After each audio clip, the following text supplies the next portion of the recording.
Good morning to everyone. Today is July 6, 2024. Our continuation for our topic, Living Free in Christ, is our title this morning is In Christ. In 2 Corinthians chapter 5:16 says, "So we have stopped evaluating others from human point of view. And at one time, we thought of Christ merely from a human point of view. How differently we know Him now." Okay? This morning, ano po yung ating matutunan sa topic na ito na in Christ? Maraming mga tao nakabase ang kanilang thinking in human viewpoint, not in their identity as a Christ, as in Christ. Yeah. Kaya this morning, before we came to Christ, alam naman natin na we were in Adam. Ibig sabihin makasalanan in the flesh. We were identified by our natural heritage and sinful nature. Kaya nga, tayo ay nag-iisip ng hindi tama, gumagawa ng hindi tama, kasi nga, mayroon tayong simple nature na naman na natin from Adam. Secular recovery groups have participants introduce themselves by saying, "Hi, I am Adam, and I am an alcoholic or addict or codependent." Ibig sabihin, mayroon kang tanikala o mayroon kang bondages in life, mayroon kang addiction. Anong mayroong addiction na yun? Ikaw nakakalam kung ano yung addiction na ginagawa mo in this moment. Paul, however, never identified believer by their flesh pattern. Kaya nga si Paul, in-encourage niya kasi nga na hindi talaga ma-identify believer na sa dati niyang kalagayan nung minana pa kayanan. We are not sinner, we are sent who sin. Na talagang makita natin ano ba yung position natin in Christ, sino ba tayo kay Kristo.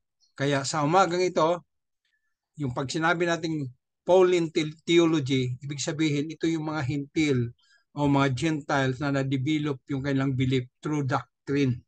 Yan, katulad sa atin, napunta tayo, naging leader tayo kasi na-develop yung ating belief, na-develop yung ating doctrine, kaya nagmamature tayo, na-empower tayo to do the Great Commission because we undergo Pauline theology. It's all based on who we are in Christ. He tells the church in Corinth, "That is why I sent you Timothy, my beloved and faithful child in the Lord, to remind you of my ways in Christ as I teach them everywhere and every church." And 1 Corinthians 4:17, in-emphasize ni Paul yun. "You, however, are not in the flesh, but in the Spirit, is in fact the Spirit of God." Kaya this morning, maintindihan natin yung ating position na we are in Christ. As we continue, anyone who does not have the Spirit of Christ does not belong to Him. Kaya nga, kung ikaw talagang hindi ka nagkaroon ng personal acceptance to the Lord Jesus Christ, talagang you are not belong to the group of children of God or the Christianity because your spirit is different from the spirit of these people. Okay, in Romans 8:9, we cannot consistently behave in a way that is inconsistent. Kaya nga, pag urong-sulong ang isang tao sa kanyang Christian life, talagang hindi mo iwasang pwedeng itanong na Christian kaya siya o naintindihan kaya niya yung pagiging Kristiyano.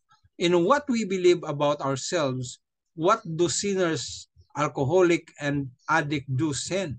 Lahat yan ay kasalanan.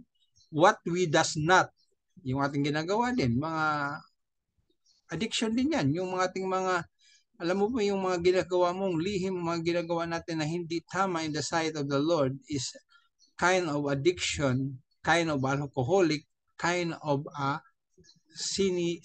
yung ginagawa ng mga makasalanan. what we do does not determine who we are. Yun tayo kung hindi natin nakita yon.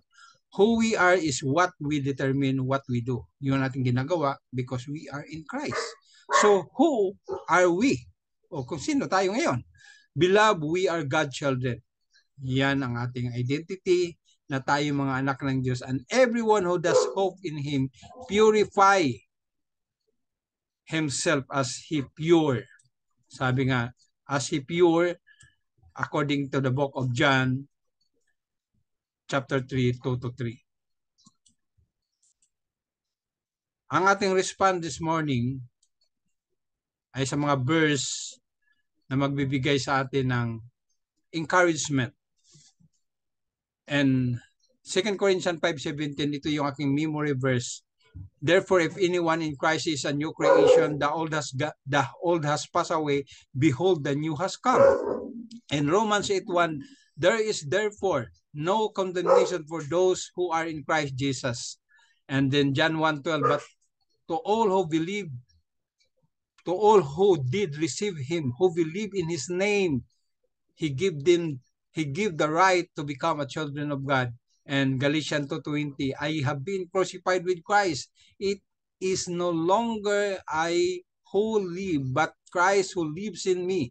And the life I now live in the flesh, I live by faith in the Son of God who loves me and gave Himself for me. And Ephesians chapter 2:10, ito po yung sinasabi, for we are His workmanship, created in Christ Jesus for good work, which God prepared beforehand that we should walk in them. And then another verse ng ating response this morning is, sabi in Romans 6:3, do you not know that all of us who have been baptized into Christ Jesus were baptized into His death? And Ephesians chapter 4:22-24, to put off your old self, which belong to your former manner of life, yung ating dating pagkatao, and it's corrupt through deceitful desires, and to be renewed in the spirit in your mind, and to put on the new self, created after the likeness of God in true righteousness and holiness. And then dito naman sa Acts 2:38, and Peter said to them, repent and be baptized, and every one of you in the name of Jesus Christ for the forgiveness of your sin, and you will receive the gift of the Holy Spirit. And then doon naman sa Romans 6:3-4, ito yung ating panghuling verse. Ang sabi, do you not know that all of us who had been baptized into Christ Jesus were baptized into His death? Ibig sabihin, patay ka na. We were buried, therefore we Him by baptism into death, in order that just as Christ was raised from the dead by the glory of the Father, we too might walk in the newness of life. Maraming salamat po sa ating mga ginagawa ngayong umaga. Patuloy tayong hawakan, manalangin at mag-search o pag-aralan ng salita ng Diyos upang sa ganon tayo ay patuloy na lalago sa espiritual na buhay. Maraming salamat po. To God be